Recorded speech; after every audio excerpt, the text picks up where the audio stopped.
Diagonal matrix. Dear students, आज हम बात करेंगे कि मैट्रिक्स डायगोनल कब होगा। ठीक है, अब इसके लिए जो फर्स्ट कंडीशन है किसी भी मैट्रिक्स के लिए डायगोनल होने के लिए वो ये है जी, मैट्रिक्स स्क्वायर मैट्रिक्स होना चाहिए, यानी कोई भी रेक्टेंगुलर मैट्रिक्स डायगोनल नहीं हो सकता। ठीक है, हम बात करें स्क्वायर मैट्रिक्स जो है वो डायगोनल होगा, कब होगा वो अभी हम देख लेते हैं। जैसा कि अगर लेट्स से मैं अगर एक स्क्वायर ड्रॉ करता हूँ, ठीक है, सबसे पहले स्क्वायर मैट्रिक्स की बात की तो हम यहाँ पे स्क्वायर ड्रॉ करते हैं। ठीक है, मैं डॉटेड लाइन में ड्रॉ कर रहा हूँ।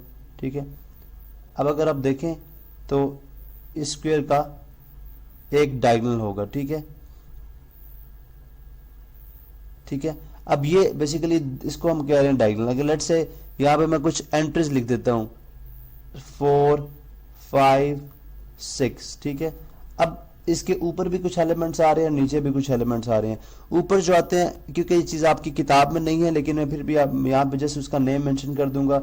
ऊपर जो एलिमेंट्स आ रहे हैं वो तमाम के तमाम जीरो होने चाहिए। ठीक है, और अगर आप ऊपर वाले एलिमेंट्स को देखें तो ये किस्म की एक ट्रायंगल बना रहे हैं, इसलिए हम इनको ये बात अगली क्लास में पढ़ेंगे जाके आके, इनको अपर ट्रायंगुलर बोलते हैं। ठीक है, और इसी तरह जो लोअर 0 0 आपने पुट करने हैं रिमेनिंग एलिमेंट्स के अंदर, तो अगर आप देखें तो ये भी एक ट्रायंगल बनती है, तो इनको हम लोअर ट्रायंगुलर बोलते हैं। ठीक है, तो आपने देखा कि अगर डायगोनल एंट्रीज जो हैं वो नॉन जीरो हो या कोई एक and diagonal entry non zero हो, और अपर ट्रायंगुलर और लोअर ट्रायंगुलर में आपके पास जो एलिमेंट्स हैं वो 0 0 हो, तो वो मैट्रिक्स कहलाएगा हमारा डायगोनल मैट्रिक्स। ठीक है, यानी अगर डायगोनल के ऊपर वाले तमाम एलिमेंट्स सारे के सारे 0 हो, डायगोनल के लोअर एलिमेंट्स भी 0 हो, ठीक है, और डायगोनल की जो एंट्रीज डायगोनल वाली पोजीशन पे हैं उनमें से कोई एक एंट्री नॉन जीरो हो, तो वह कहलाएगा हमारा स्क्वायर मैट्रिक्स। जैसे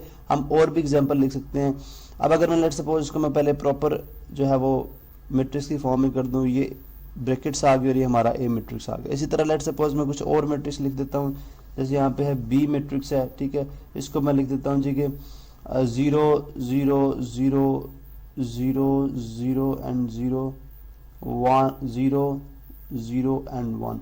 अब आप देखें ये भी एक डायगोनल मैट्रिक्स ही है, क्योंकि मैंने बोला था कि कम से कम एक। ठीक है, मैंने इस डेफिनेशन के अंदर ये बात की थी कम से कम एक, तो अगर आप देखें तो ये हमारा डायगोनल है। ठीक है, अब इसके अंदर जो जो एंट्री आपकी थर्ड रो और थर्ड कॉलम के अंदर है वो 1 है, वो नॉन जीरो है, इसलिए डायगोनल एंट्रीज में कम से कम एक एंट्री का नॉन जीरो होना और ऊपर वाली तमाम जीरो एंट्रीज और नीचे वाली तमाम जीरो एंट्रीज के साथ जो भी मैट्रिक्स बनेगा वो हमारा डायगोनल मैट्रिक्स कहलाएगा। अगर आप देखें तो ये स्क्वायर बी है। ठीक है, क्योंकि इसका ऑर्डर 3/3 है। इसी तरह से अभी हम ये तो हमने 3/3 में देख लिया, हमारे पास 2/2 में भी डायगोनल मैट्रिक्स हो सकते हैं, जैसे एक सी मैट्रिक्स है।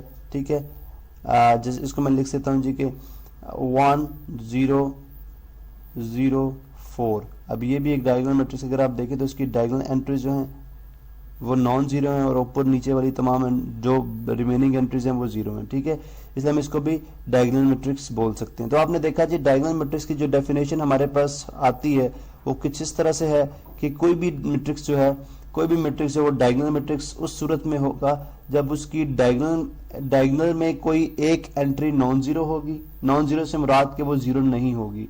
ठीक है, और बाकी ऊपर वाली तमाम एंट्रीज और नीचे वाली तमाम एंट्रीज जो है वो जीरो होंगी। ठीक है, अब यहाँ पे हमने एग्जांपल्स भी ली, ए भी है, बी भी है और सी भी है। ठीक है, इसी तरह ये 3/3 की थी, ये भी 3/3 है, ये भी 2/2 है, और हमारे पास अगर हम 4/4 5/5 के जो डायगोनल्स लेना चाहें तो हम वो भी ले सकते हैं। ठीक है, तो ये हमने देखा जी कि डायगोनल मैट्रिक्स क्या है। नेक्स्ट लेक्चर में हम देखेंगे कि स्केलर मैट्रिक्स क्या चीज़ है।